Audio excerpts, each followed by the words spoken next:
The world leaders have reacted to the coordinated explosions that tore through the crowds of people at Kabul Airport. The site of the explosion was flocked by thousands of Afghans, very desperate people, who were trying to board flights so that they could get out of the country. The American President Joe Biden had repeatedly cited the possible threat of a terror attack against the Afghan civilians and also the US service members. Now remember, it was just yesterday morning, late night in America, that Joe Biden had in fact in a press briefing reiterated that the ISIS Khorasan group could carry out a terror attack at the international airport.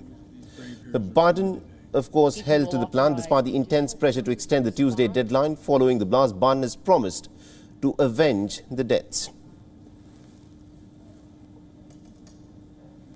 The situation on the ground is still evolving, and I'm constantly being updated. These American service members who gave their lives, it's an overused word, but it's totally appropriate here, were heroes.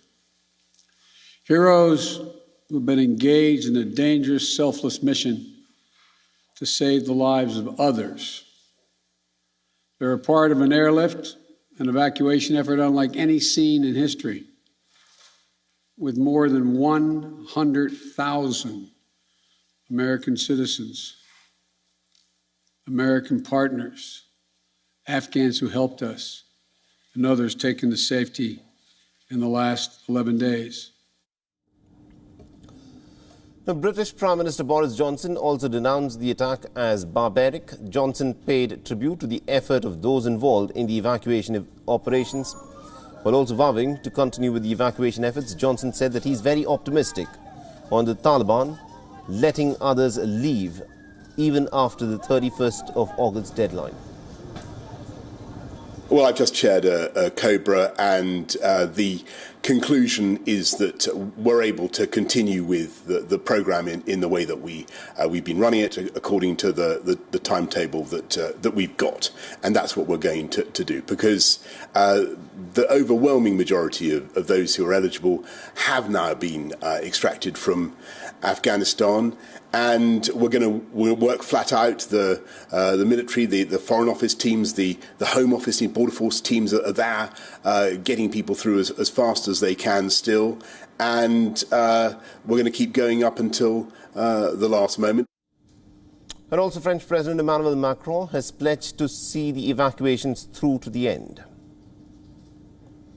While Canadian Prime Minister Justin Trudeau has also pledged to work with the partners to resettle Afghan refugees, some Afghan refugees in his country. Now, in a tweet, Trudeau said, and I quote, "Our hearts break for the people of Afghanistan and also for the loved ones of the victims. We will continue working with our partners to support Afghans and also to resettle refugees in Canada." Meanwhile, the Australian Prime Minister Scott Morrison has condemned the deadly terror attacks, describing them as evil, calculated and inhuman, confirming evacuations of nearly about 4,100 people out of Afghanistan. Scott Morrison said that Australia's evacuation operations have been pretty much almost complete. Australia condemns the evil, the calculated and inhuman attacks that were undertaken in Kabul overnight on the innocent and on the brave. We join with our American and Afghan friends in mourning their terrible and awful loss, like so many other losses that have gone before them. We are especially mindful of the reported 13 US Defence Force personnel who were murdered at the Abbey Gate at HKIA. Extending condolences to the families of the victims of the terror attack, India has also strongly condemned the blasts in Kabul.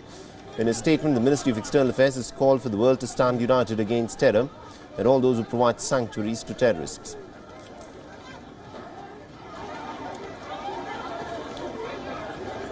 Denouncing the attacks in Kabul, United Nations Secretary General Antonio Guterres has also called a meeting of the permanent members of the Security Council to discuss the very chaotic situation in Afghanistan.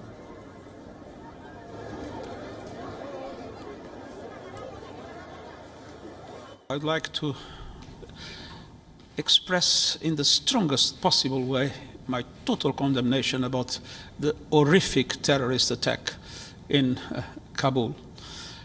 To send my condolences to the families of all those that perished, Afghans, and those that were helping there, the Afghans, and died serving the lives of others.